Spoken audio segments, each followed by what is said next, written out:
Ex-wife turned my own daughter against me, made her believe I didn't care, until I found out she'd been intercepting every gift and letter I sent for months. Everyone, my name is David, and I need to share the most heartbreaking story of my life. This is about how my ex-wife systematically destroyed my relationship with my daughter through lies and manipulation, and how I almost lost the most important person in my world because of her vindictive scheme. If you're going through a custody battle or dealing with parental alienation, this story might hit close to home, but I promise there's hope at the end. Let me start from the beginning.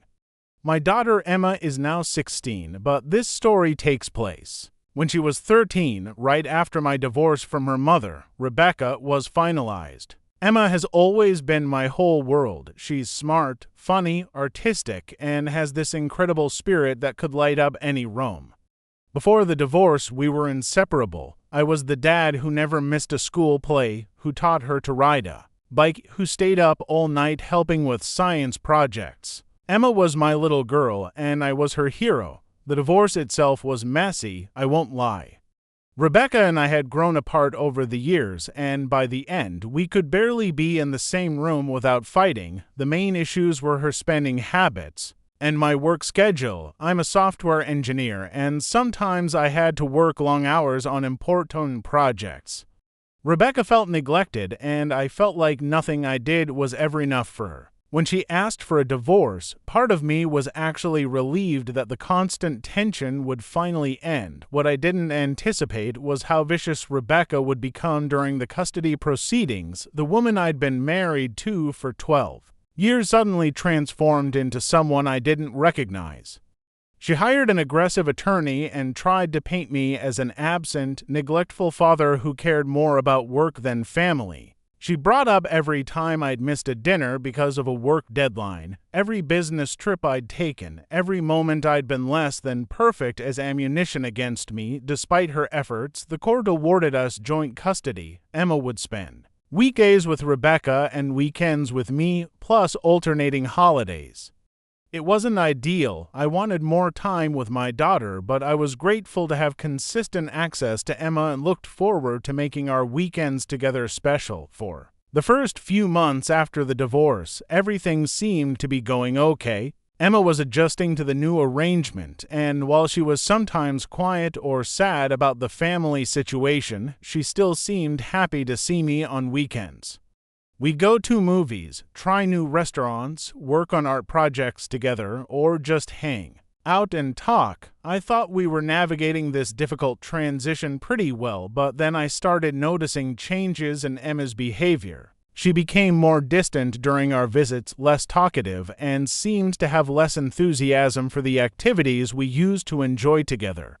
When I'd ask her about school or her friends, she'd give short, polite answers instead of the animated stories she used to share. At first, I attributed this to normal teenage development and the stress of the divorce. The real warning sign came when Emma started making comments that didn't make sense to me.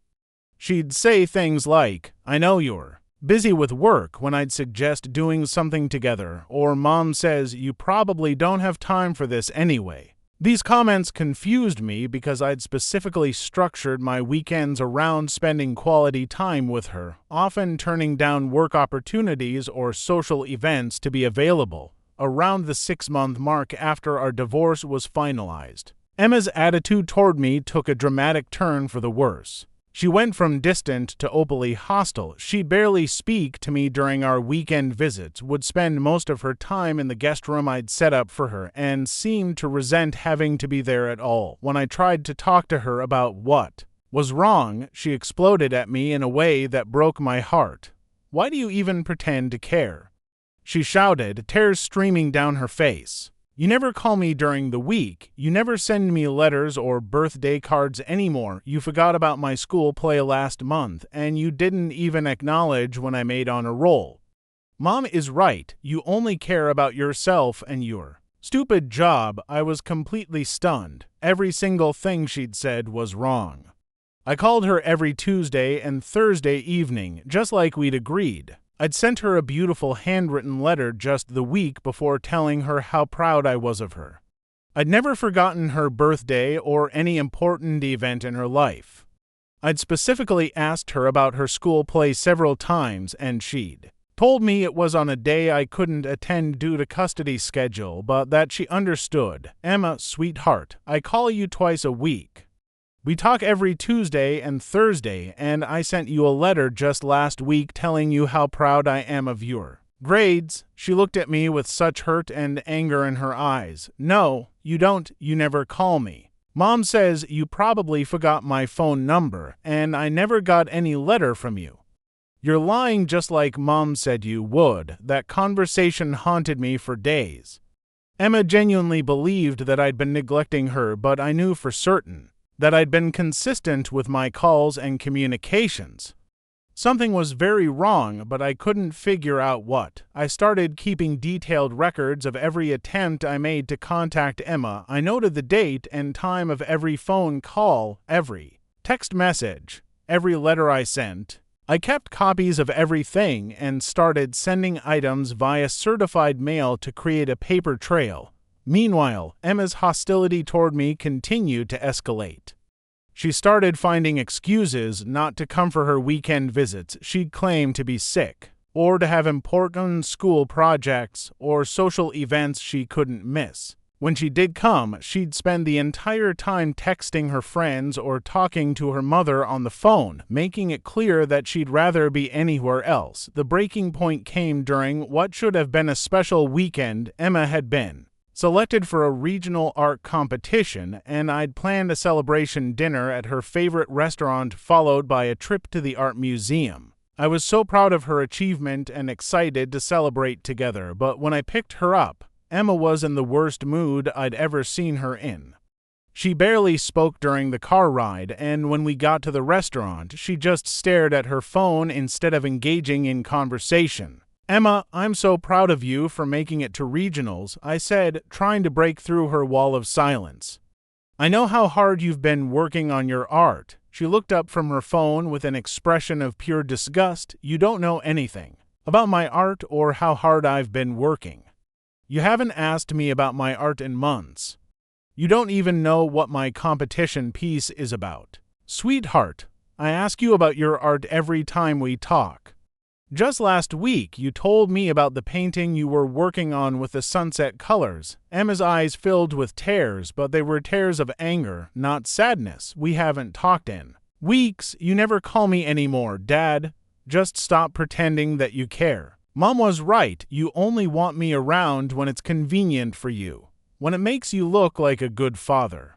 But you don't actually care about me or my life. She stood up from the table and walked toward the restaurant exit. I followed her, completely bewildered and heartbroken. In the parking lot, she turned to face me one more time. I don't want to come to your house anymore. I don't want to pretend that we have a relationship when you clearly don't want one. Just leave me alone, Dad. I'm done. That night, I sat in my empty apartment and cried harder than I had since my own father died. My daughter, the most important person in my world, genuinely believed that I didn't love her or care about her life, but I couldn't understand how. She'd reached that conclusion when I'd been trying so hard to maintain our connection. The next week, I tried calling Emma on our usual Tuesday night call. The phone rang several times before Rebecca answered. She doesn't want to talk to you, Rebecca said coldly. She's upset, and I think it's best if you give her some space. Rebecca, something is wrong here.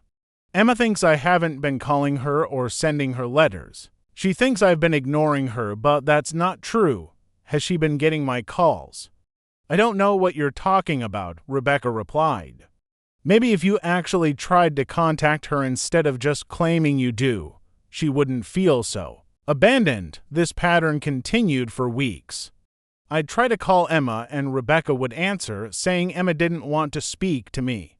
When I'd ask to just leave a message, Rebecca would claim Emma didn't want to hear from me at all. My letters, sent via certified mail, showed as delivered, but Emma claimed she never received them. I was losing my mind trying to figure out what was happening.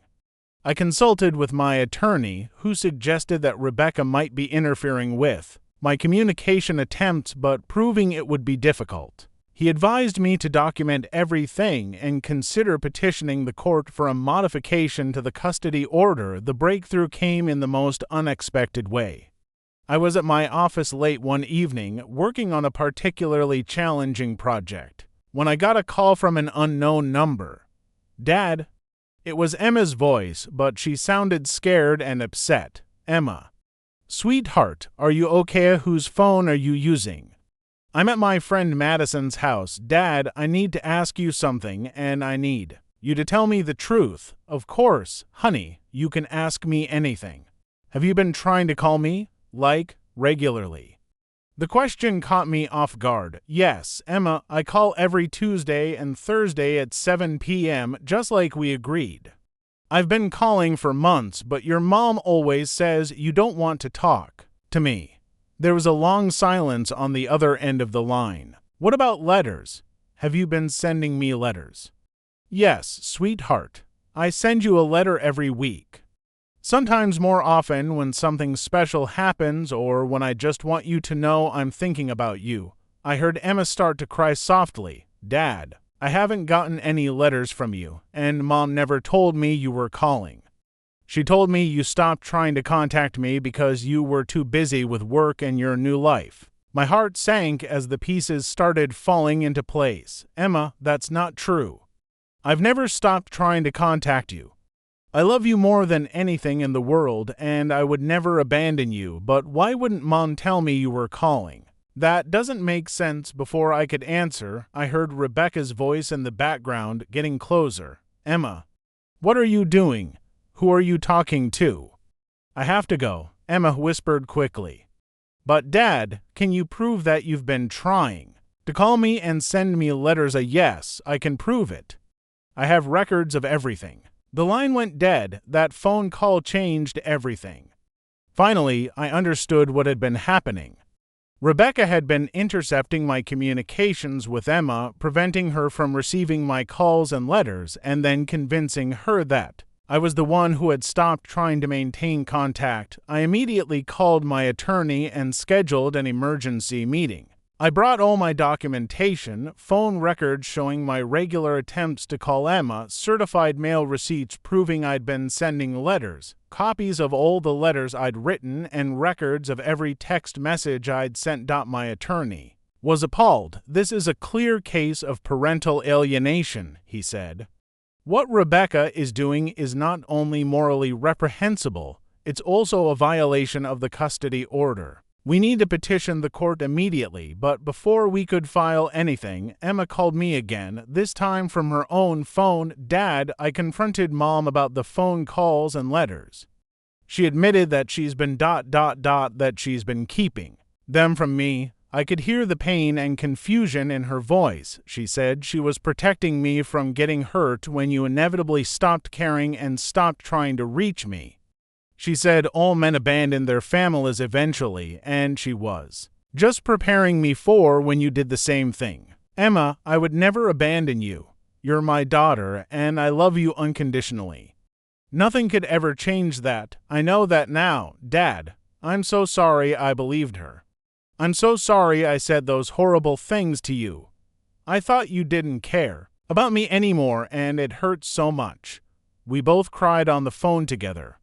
I cried from relief that my daughter finally knew the truth, and from heartbreak that she'd spent months thinking I didn't love her. Emma cried from the pain of realizing that her mother had been lying to her and manipulating her emotions. "Can I come stay with you this weekend?" Emma asked. "I need to get away from here, and I want to see all those letters you sent me. That weekend was one of the most important of my life."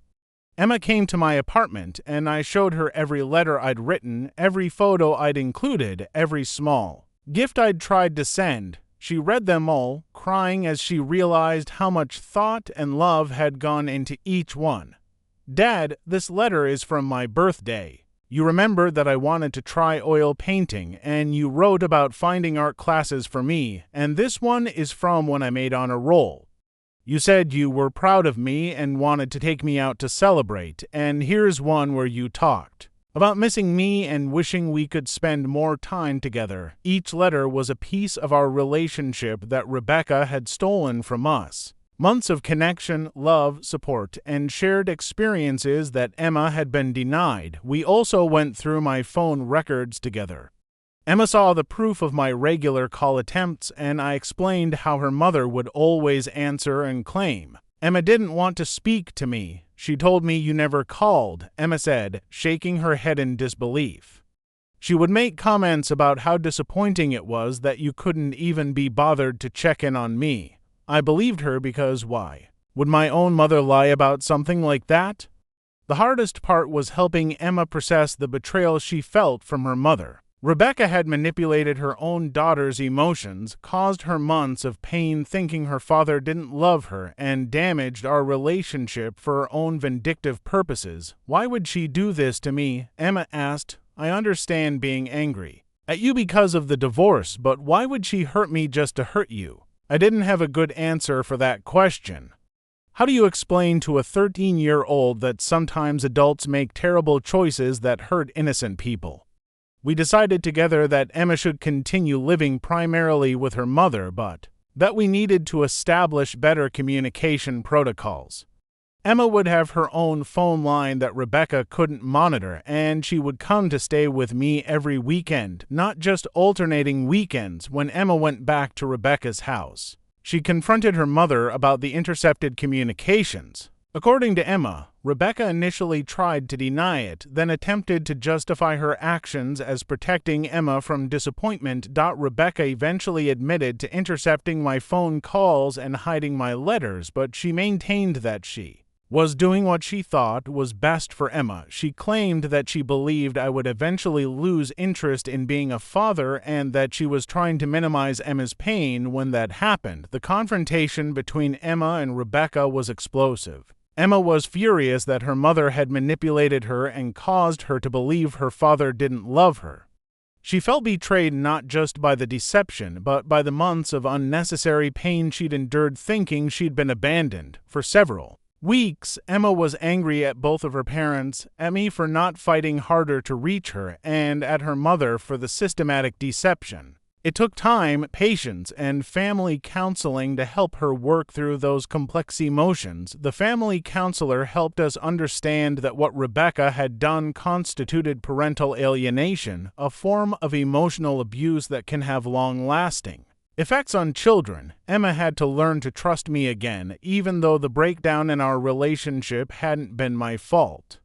She also had to navigate her relationship with her mother, who had betrayed her trust in a fundamental way, rebuilding. My relationship with Emma took time, but it was the most rewarding work I've ever done. We started having regular phone calls every evening, not just twice a week. I began picking her up from school, sometimes just to spend a few extra hours together. We worked on art projects, took weekend trips, and slowly rebuilt the close bond we'd once shared. Emma also started therapy to help her process the emotional trauma of believing her father had abandoned her. The therapist explained that the pain Emma had felt was real, even though it was based on lies. She had genuinely grieved the loss of our relationship, and that grief needed to be acknowledged and processed. The legal consequences for Rebecca were significant. My attorney filed a motion for contempt of court, arguing that she had violated the custody order by interfering with my communication with Emma. The judge was not pleased with Rebecca's actions and modified our custody arrangement to give me additional time with Emma. More importantly, the court ordered that Rebecca could not interfere with my communications with Emma in any way. Any future attempts to block phone calls, intercept mail, or prevent Emma from contacting me would result in serious legal consequences, potentially including a change in primary custody. Rebecca was also ordered to attend co-parenting classes and therapy to address her behavior. The judge made it clear that parental alienation would not be tolerated and that Emma's relationship with both parents needed to be protected and supported. The impact of Rebecca's actions extended beyond just our family. Emma's trust in adults was shaken, and she became more guarded and skeptical in her relationships. She worried that other people in her life might be lying to her or manipulating her emotions for their own purposes. It took nearly a year of consistent Honest communication for Emma to fully trust me again. Even though she intellectually understood that I had never stopped loving her or trying to reach her, emotionally she needed time to rebuild her confidence in our relationship. The silver lining in this terrible situation was that Emma and I emerged with a stronger relationship than we'd ever had before. Going through this experience together taught us both the importance of direct, honest communication.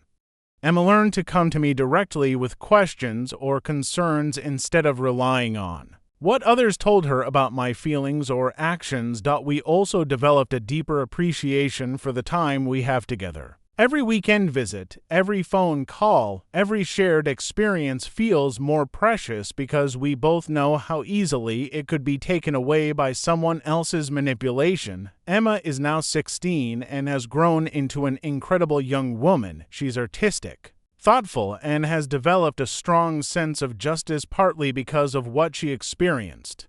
She's closer to me now than she ever was before the divorce, and our relationship is built on a foundation of honesty and mutual respect. As for Rebecca, her relationship with Emma has never fully recovered.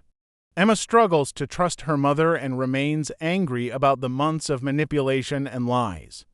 They're working on their relationship in therapy, but the damage that was done may never be completely repaired. The experience taught me that parental alienation is a real and devastating form of abuse that can destroy families. Children who are manipulated in this way suffer real trauma, even when they eventually learn the truth.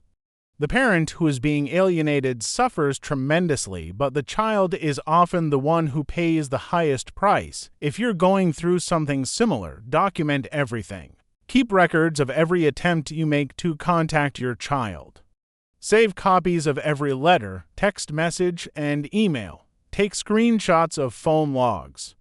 This documentation may be crucial if you need to prove parental alienation in court. Most importantly, don't give up on your child. Even when they seem to hate you, even when they refuse to see you, even when they say terrible things that break your heart, keep trying, keep showing up. Keep demonstrating your love through your actions, even if those actions seem to go unnoticed. The truth has a way of coming out eventually. Children are smart, and as they grow older, they start to question narratives that don't make sense. Be patient, be consistent, and be ready to rebuild your relationship when your child is ready to hear the truth. Emma and I lost almost a year of our relationship because of her mother's manipulation, but we found our way back to each other today. Our bond is stronger than ever, built on truth, trust, and an appreciation for the love we share. That's worth fighting for, no matter how long it takes.